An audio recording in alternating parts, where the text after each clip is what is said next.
Yeah, it does. It's live? Yeah. Right.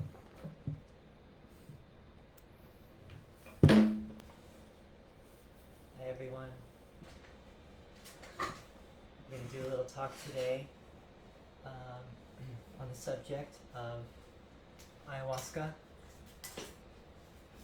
And if you've never heard of ayahuasca, you might be like, "Aya what?" That's Sunny, and this is Beata. My wife Beata. Hello. And we're gonna do this dedicated to all seekers out there, those who are seeking healing, greater clarity, wholeness, wellness, spiritual enlightenment, to know your true self, and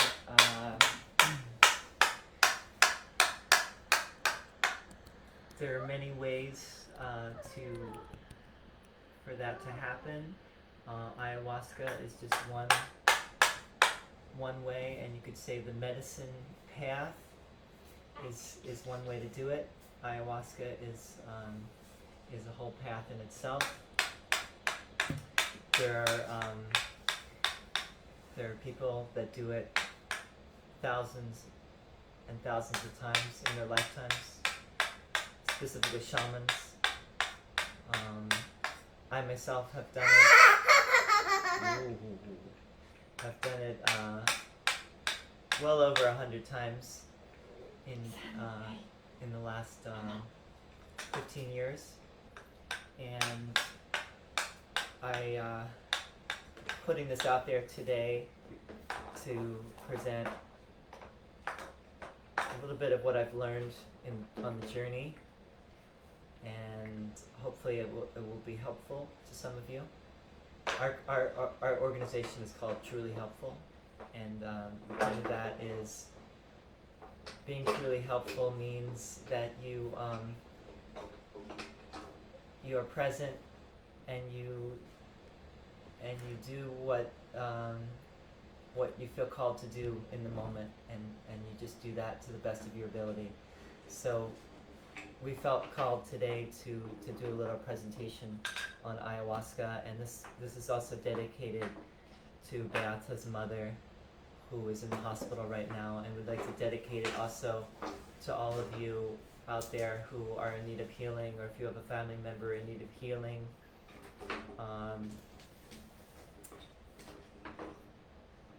We are all on a healing journey. Sometimes it's very conscious, a conscious healing journey. That's what we're seeking, and other times we're just vaguely aware of it. Sometimes it becomes hard to not address, and I think that well, let me say that the first thing that really helped me,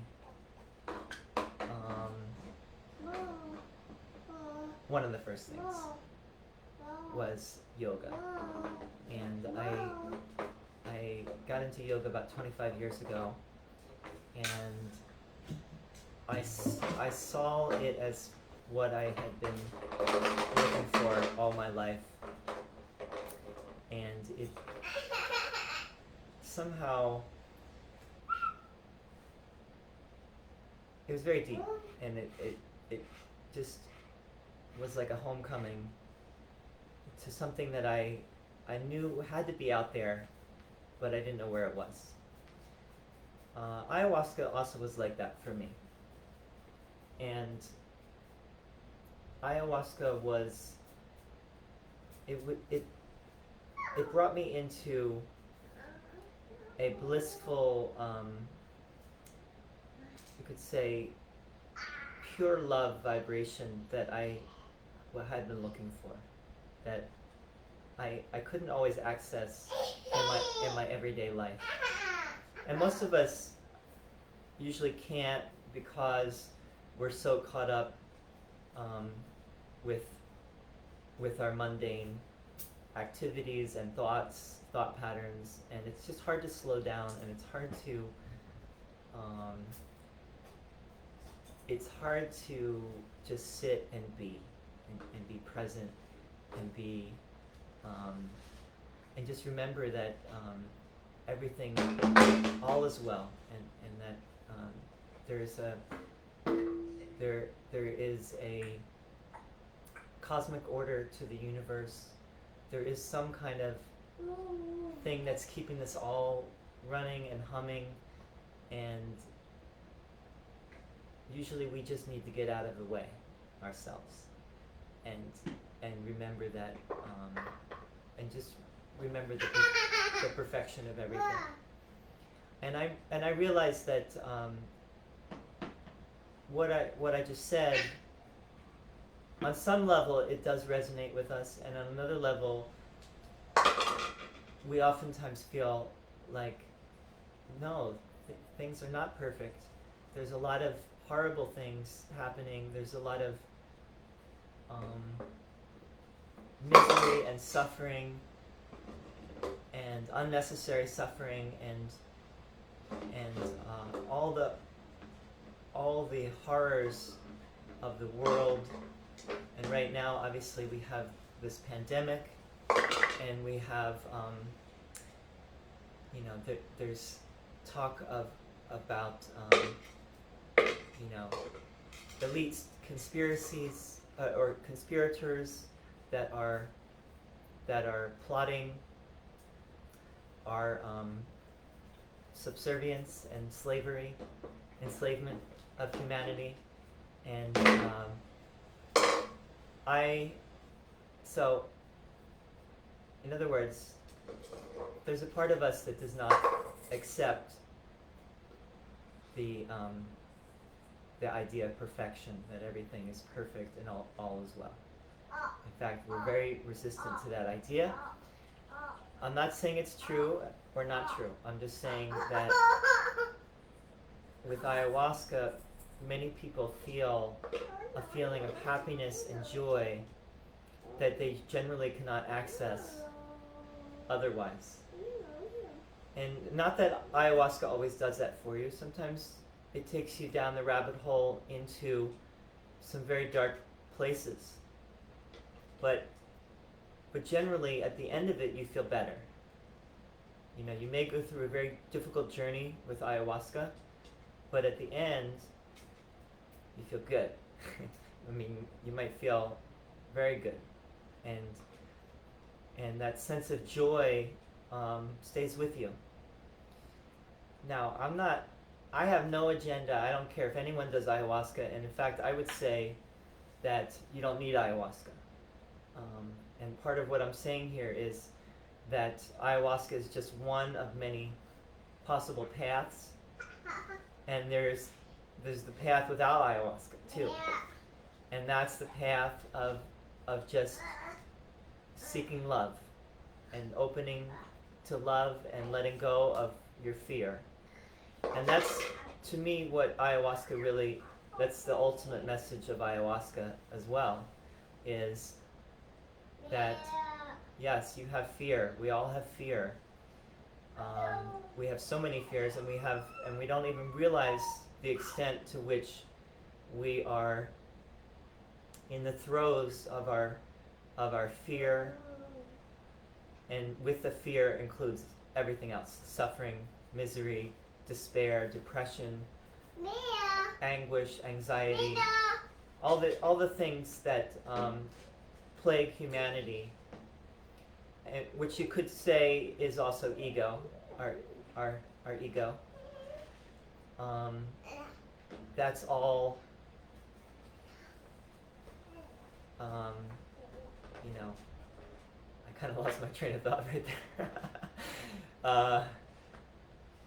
We all have those things within ourselves, and with ayahuasca, sometimes you can really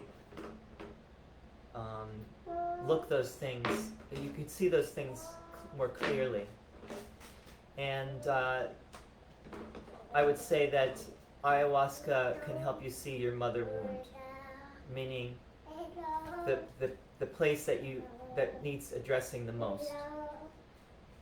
Because what it oftentimes does is it's like a truth serum. It reveals what needs to be seen, what you actually want to see, but usually we're too afraid to look at, and that's why many people are afraid to try ayahuasca, because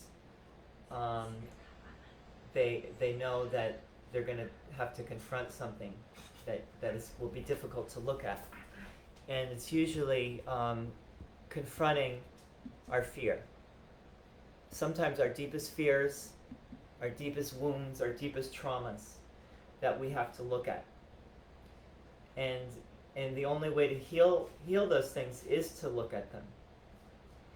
Right? If you want to heal it, you have to feel it and not deny it. And so that's what we have, what ayahuasca can help make possible, is to really look at those wounds, those deep things that need addressing. And Rumi had a nice, there's a quote from Rumi, who knows if he really said it, but in English the quote is, "The wound is the place where the light enters." And so your wound is actually your greatest friend and ally, because that's exactly where you can find your redemption and salvation, is through the things that have hurt you the most in your life.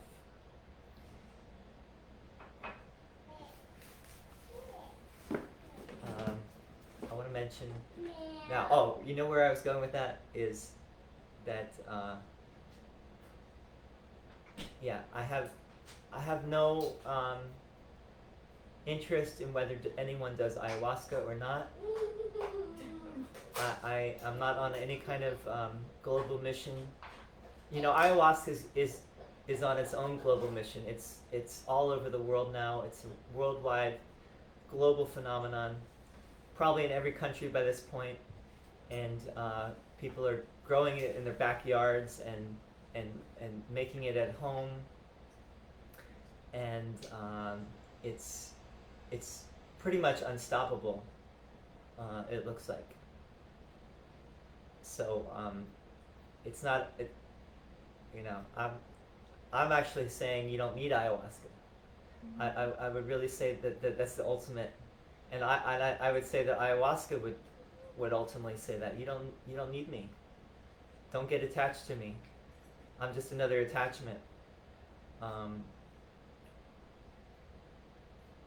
Ayahuasca is not addictive, but it can be maybe psychologically addictive for some people, meaning that they feel so good when they use it that they want to keep using it. But like anything, that could be a crutch, and that could be an obstacle. Maybe you can say, is ayahuasca helping like what kind of people, like different kind of people? Yeah, so ayahuasca will tend to help the people that are very addicted to things, whether it be drugs, like hard drugs especially, but it could help you with in any area where you have an issue. It could help with food addictions, but we all are addicted in some way or another to something, or you could say attached, and where if we didn't have that thing, we would go through some kind of withdrawal. We're attached to each other, right? If someone dies, we feel very sad and grieve. But who's to say, maybe that is, I'm not saying we want anyone to die, but it happens, right? We all are going to die. And who's to say that was not what the person chose? Maybe they chose that, and I would say they did choose that, and they may be better off, and they may be closer to us after their life than in their life, if we would just tune into that.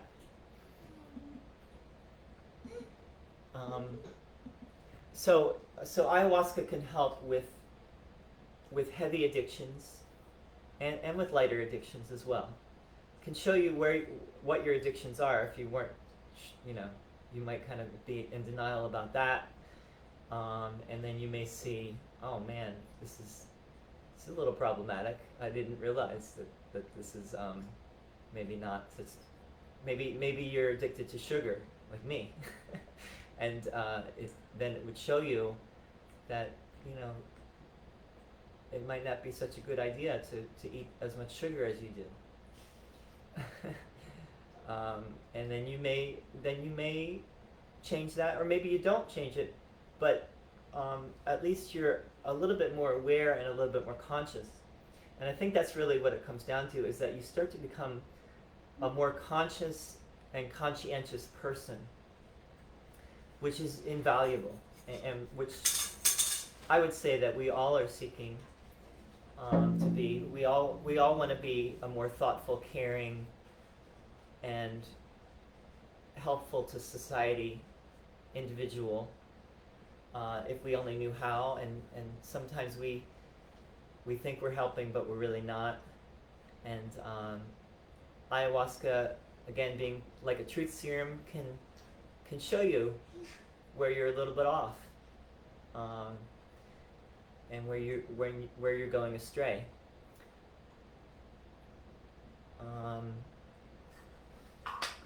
I was going to say that a true teacher doesn't want you to be. Maybe Sunny doesn't like that, what I'm about to say. A true teacher does not want you to be their student for life. They want you to become the teacher yourself. The teacher wants to give you everything that they have, so that you can stand on your own 2 feet and be your own person. And I would say that's what ayahuasca. That's where ayahuasca is taking you, is to be your own person and to be the best. People say the best version of yourself, or your most authentic self. And in being your most authentic, true self, you can have the most impact and be the most fulfilled in your life, and live the best life that you could possibly live, and live and die in peace. So I have this saying that I'd be the first person to tell you that you don't need ayahuasca, and the last person to tell you not to use ayahuasca if you think it could be helpful for you. So I'm not saying to use it, but I'm also not saying not to use it. And I would never say that it's the wrong path, because there's a path for everyone. Everyone has their own path. I wouldn't say ever even that there's a better or worse path. There's whatever you need at any given moment. And if it resonates with you, and if you find it showing up in your field, then that might be exactly what you need. So, are we live now? Yeah. I'm not seeing anyone No, on here. Maybe no one's watching. No. Maybe we're just talking to ourselves. Hey, if you're listening. No, there are I see 7 people. Okay. But I don't know where it is. Maybe it is watch party or. If you feel like throwing a comment on, Yeah, you can. Maybe to you let can. us know that If you have any questions, you can. yeah, and you can write a question if you'd Yeah. like, and we'll try to answer it. I want to mention that I have a couple books. I'm not trying to sell my books. I'm actually just trying to spread the information. And God knows I put so much time and energy and money into these books, and it hasn't hasn't come back. But it's come back in other ways. But the first book I wrote is Who Am I? And the subtitle is Yoga, Psychedelics, and the Quest for Enlightenment. And Judy. Thank you, Judy. Oops. Yoga, Psychedelics, and the Quest for Enlightenment. The artist, Alexander Ward, he did an amazing cover for this. The cover might be the best part of the book. And the same with the second book. There's a sequel, I Am Love. Who am I? I am love.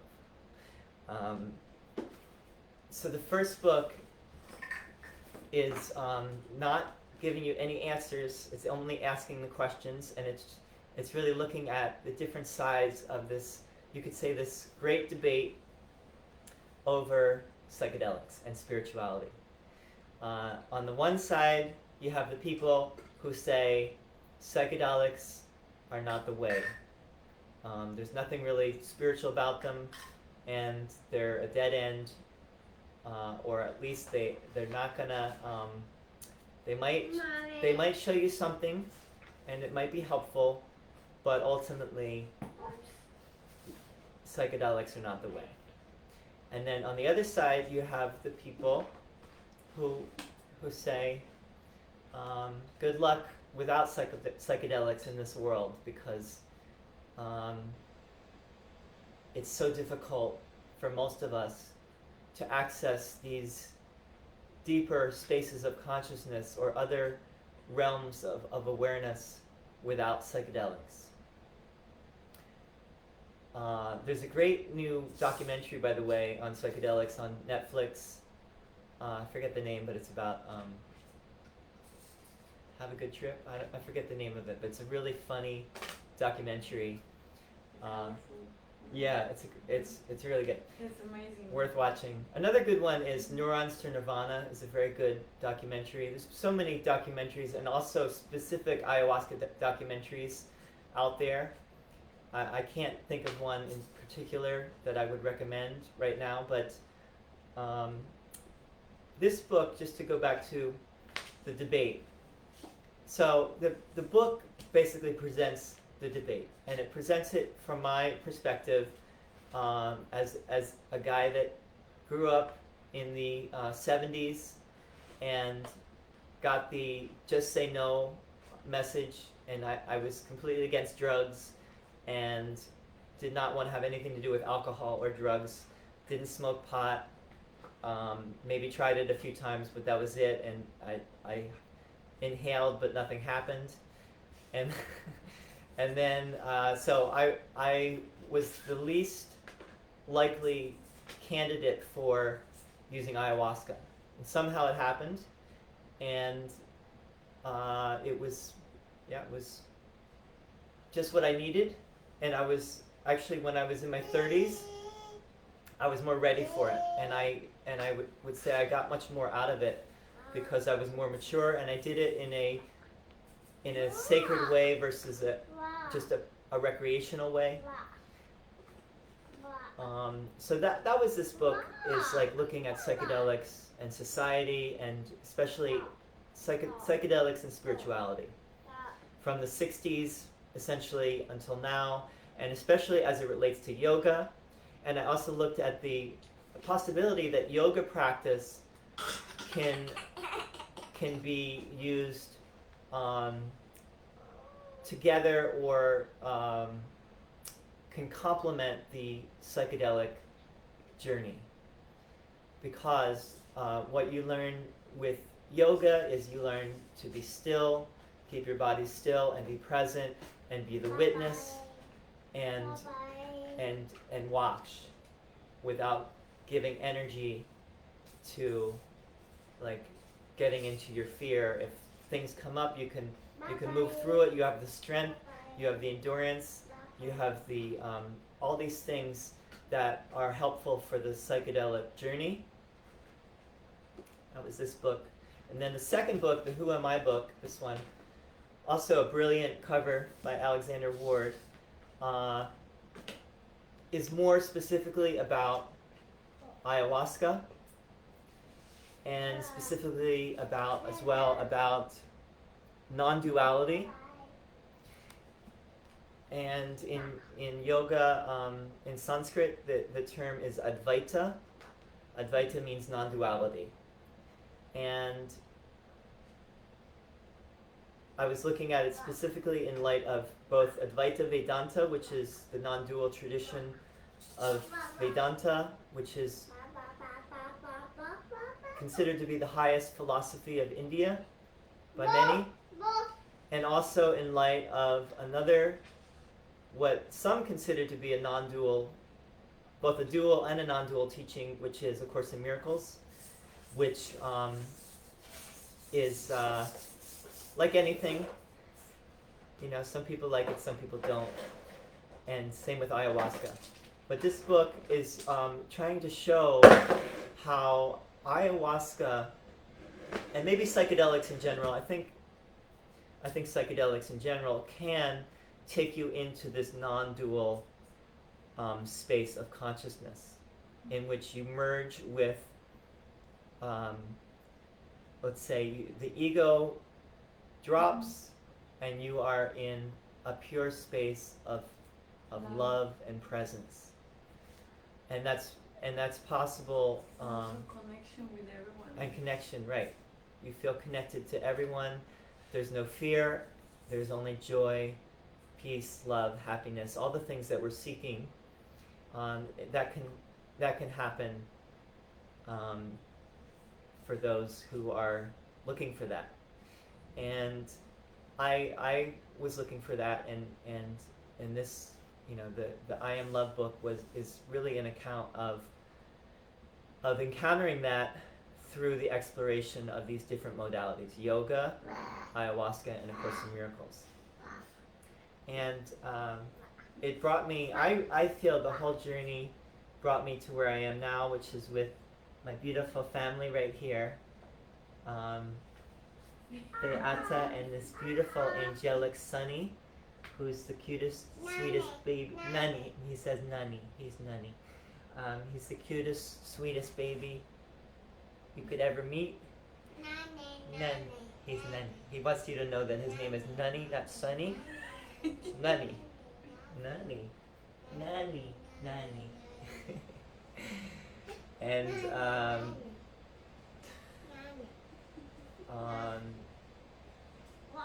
so maybe I'll read a little bit, but I'd love to read your new book. Hi, Jen. That's great. We'll talk about that afterwards. If anyone has a question or anything, please feel free to write it. If you have a question about this topic, please feel free to, and we'll talk about it. Maybe I'll read a little bit.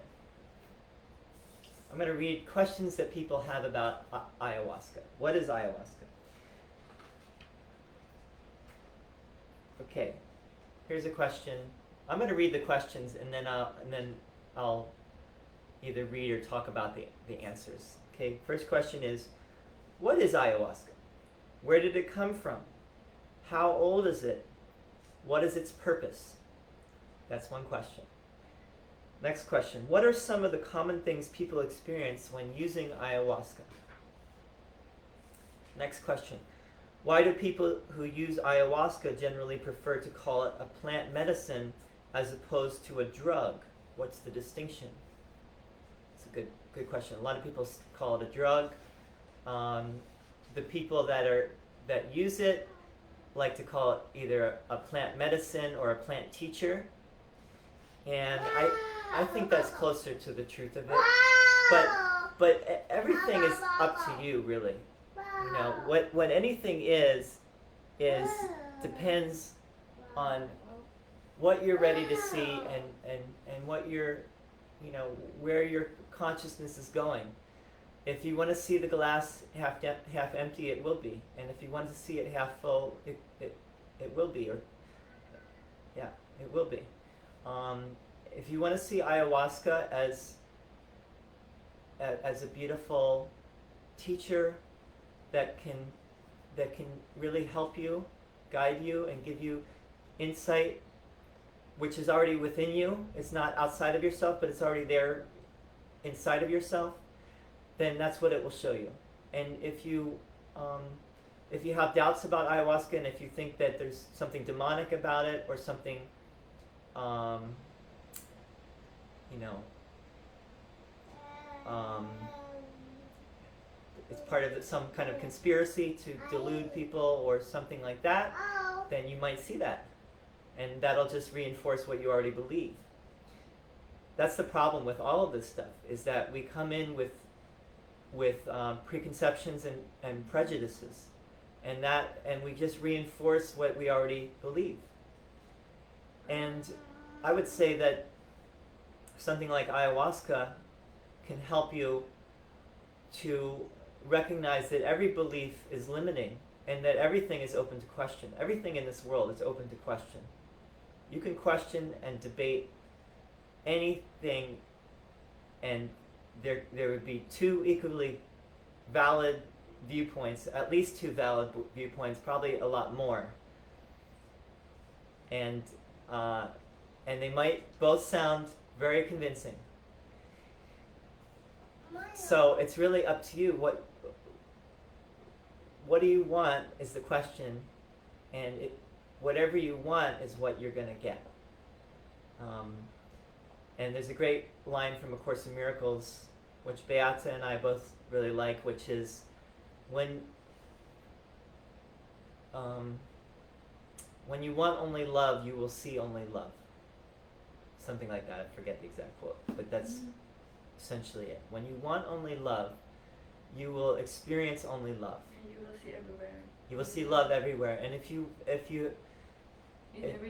If you have mistrust and doubts and skepticism and so on, that's what you're going to see too.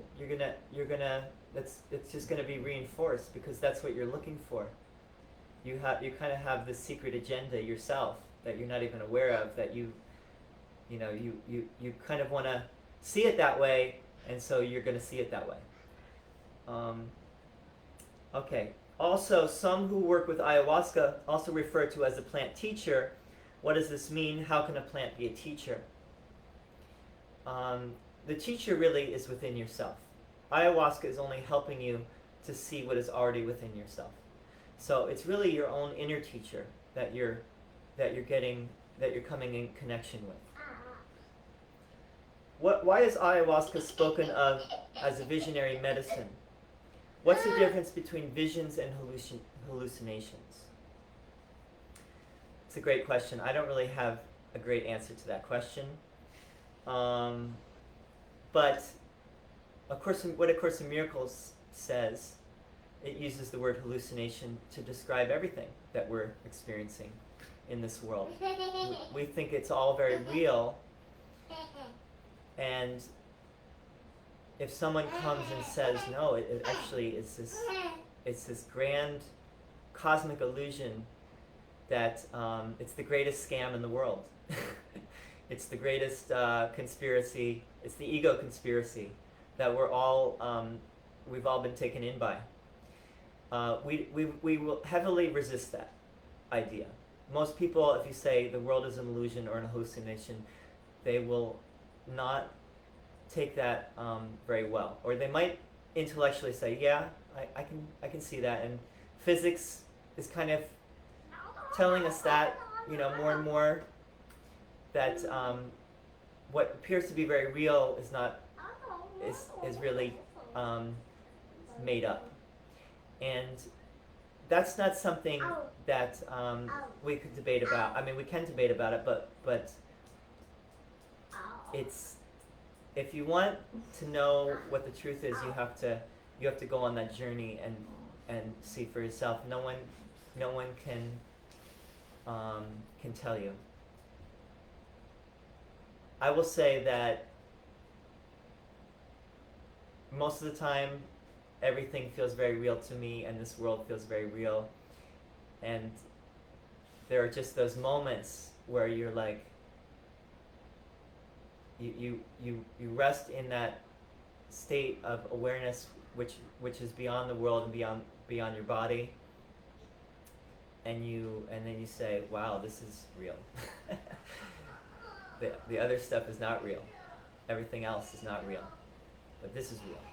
So it's a matter of perspective, and it's a matter, again, of opening your consciousness and going on that quest for your true self. What's the science behind ayahuasca? What does it do to your brain? How do we know that it's not toxic to the brain? I don't think we do know. I don't think anyone can say. But everything in life, you could say, anything worth having in life is a risk. We're all going to die some way or another. Obviously, we don't want to die without fulfilling our life being fulfilled, without finding peace and joy and unconditional love. No one wants that, and to live without completing our life's mission, you could say, is tragic. So we don't want to hurt ourselves. But again, there are people that do this thousands and thousands of times in their lives, and some of them live to a ripe old age. So and then there are people that smoke and drink most of their life, and they also live to a ripe old age. So this longevity thing needs to be maybe thought about more deeply, and it could be that our death, the date of our death and the time of our death is already written in the stars. We don't know. I would think that it is, personally, from all that I know. And so I would say that quality over quantity, and if you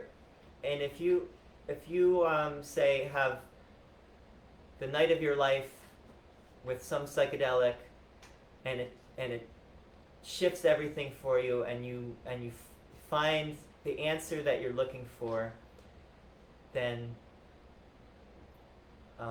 maybe that's all you need. That's all you needed in your life. Or it could be something else like that. You meet the person of your dreams. Or you just have the experience of a lifetime, and that's all you needed. Clearly, there's many people that maybe answer for some questions. Right. Yeah. Answer to your questions, and that's all you need. I would say that this moment is all you need. Why do we need to live? We are enough, just as we are. If we could accept the perfection of ourselves and love ourselves unconditionally, why would we need more than that? What else is there? Is ayahuasca dangerous to use? How so? Does ayahuasca, for instance, make one more susceptible to attack, hosting by so-called entities, demonic, or dark forces? Simple answer to that is, I wouldn't see why it would necessarily do that any more than while you're asleep, or when you get upset or angry, and then you're vulnerable to those forces in those states. Yes, many people have experienced dark energies with ayahuasca. It's true. But maybe that's part of the process. Maybe that's what we need to see and look at and move through. I would say that's not a reason not to do it. But everyone has to make their own choices. Does ayahuasca create a dependency? In other words, is it addictive, physically or psychologically? Doesn't seem to be physically addictive, but it could be psychologically addictive for some, especially, like I said, if you feel like you need it to be spiritual, or you need it to feel good, or you need it to help you get through your life or your day. Not that there's anything wrong with that, but don't you want to get to a place where you're independent of anything that you need to take in order to feel better? Related question, if ayahuasca is so powerful, why does someone need to do it again? Why do people do it in tens, hundreds, and even thousands of times? Isn't that overkill? I don't know. That's all a matter of perspective. Who's to judge? This book is called Who Am I? And in the second book, what I said was, the question could be, who am I or what am I? Because who presupposes that I am a who, that I am a person, right? What leaves it more open? And then what I said was, who am I? Who am I to judge? What am I? What am I afraid of? That's like, if you don't have to read the book, if you could just sit with those two questions. Who am I to judge? And what am I afraid of? That's really all that I was getting at with this book.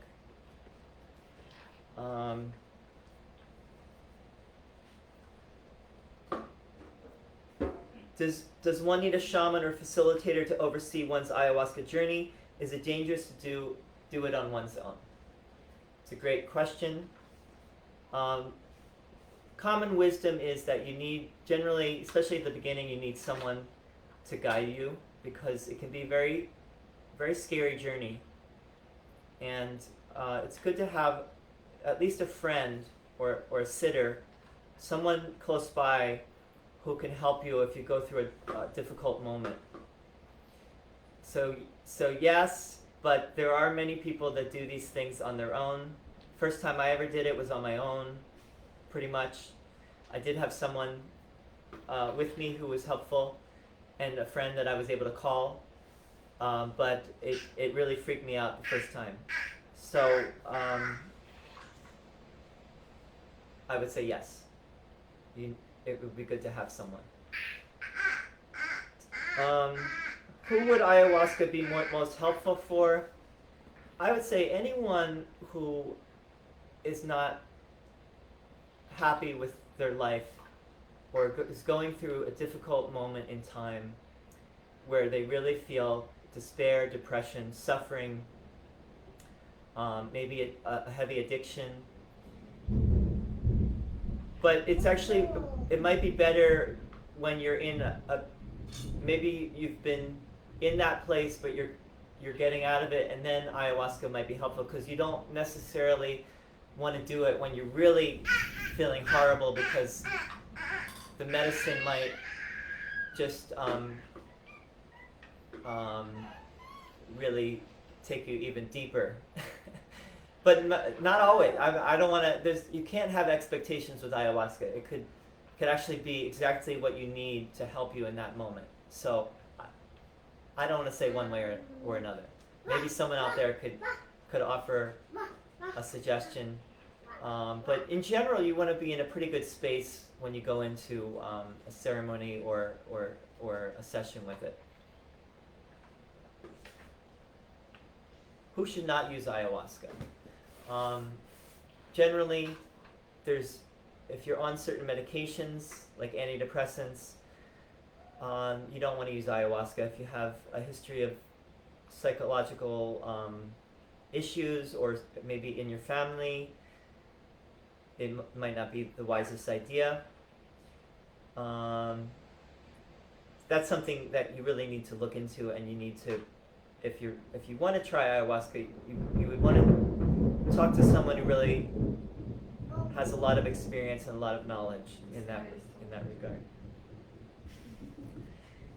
So again, I wanted to just open it up. If anyone has a question or anything that they want to...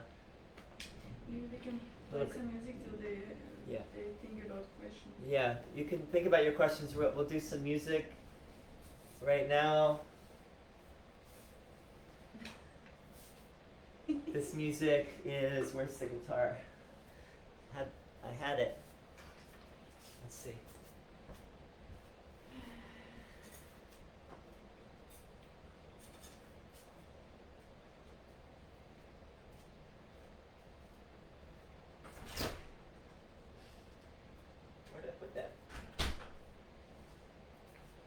Give me a moment. I'm trying to find the guitar. Maybe it's outside.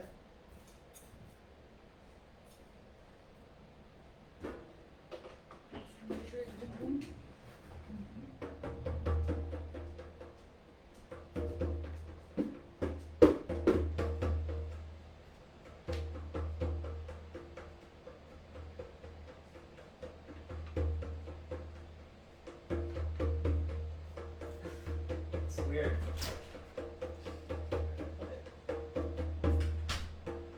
Sonny, did you take the guitar, buddy? The guitar sounds good, buddy.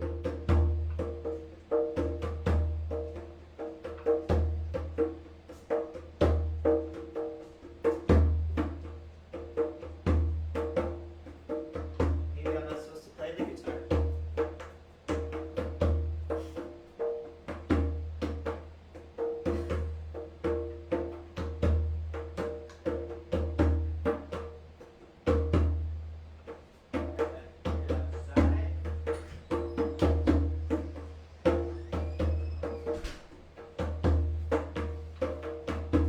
Wow, this is really weird, buddy. What's that? We are looking for disappeared guitar.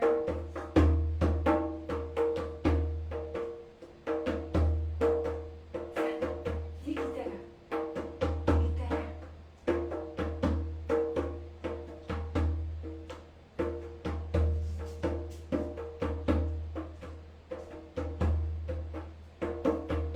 Ah, Santi, mas tá bobão.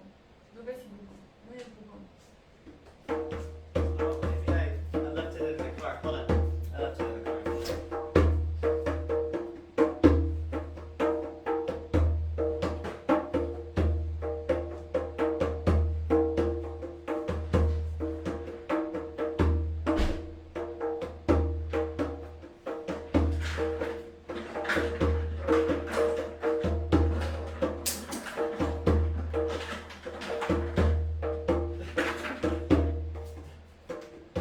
Here we go. I just want to show you what our life is like. Sonny put a whole bunch of stuff in this guitar here.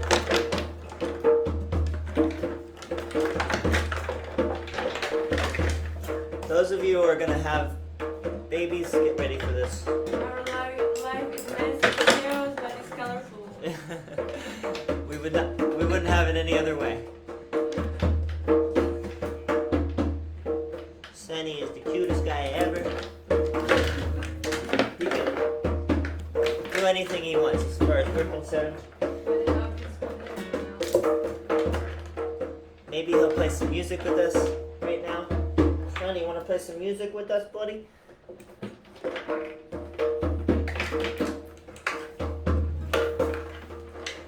Alright, I can live with one thing in the guitar. So we're gonna play the Bajamana song. Okay. This song good for my mom. Yeah, we're gonna do this for And for all moms, maybe.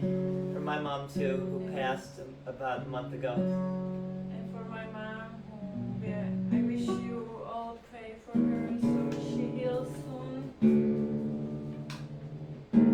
She needs that. She needs praying for all of us.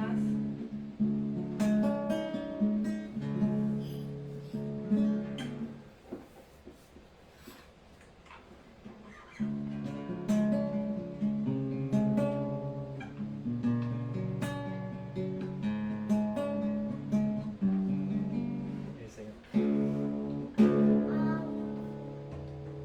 you wanna Om with us? Sunny's doing Om now. Let's do an Om.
We're gonna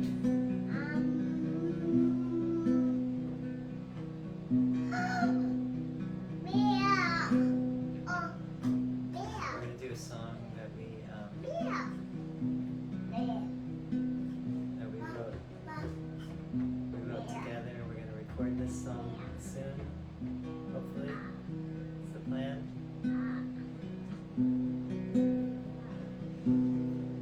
And I want to actually mention that there's a third book that we're working on, and the book is called Love Is, and it's the third in the we're gonna say it's a trilogy.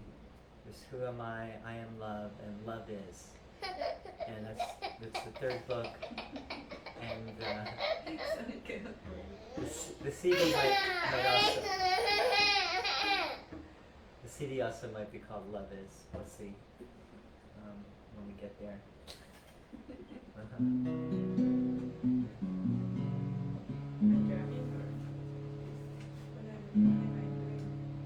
You're singing?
breathe like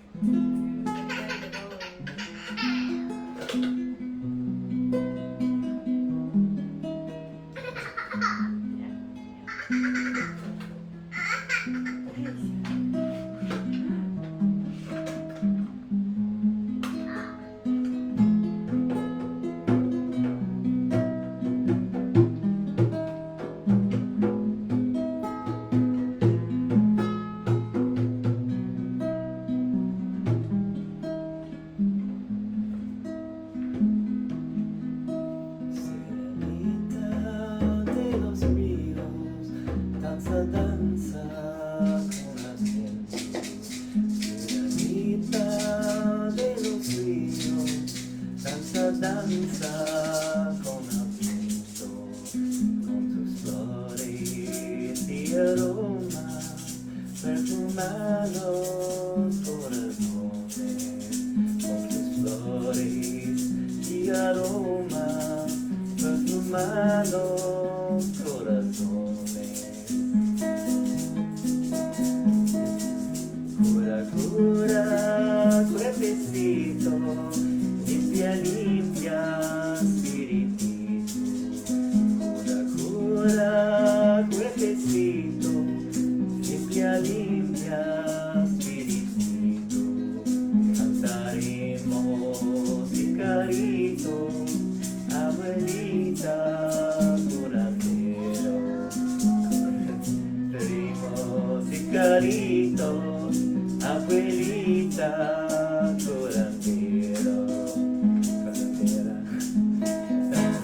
shake that little booty, shake that little groove. Come on, baby, baby, yeah.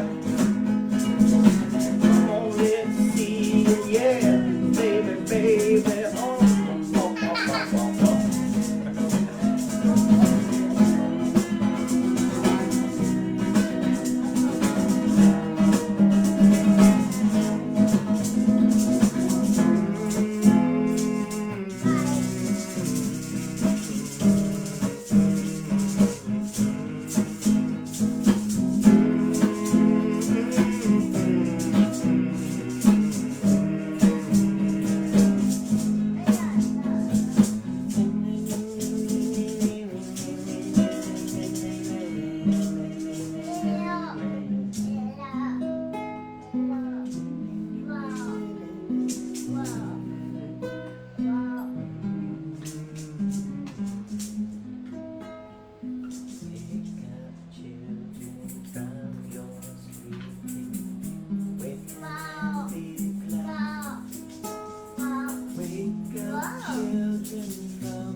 Thank you all for, if you're listening, watching, we thank you. We're going to put this probably on YouTube and share the link later. And have a most beautiful evening and life. And may we all live more and more in love. Aho, amen. Sayonara. Signing off. Namaste. Viva la medicina, I might add.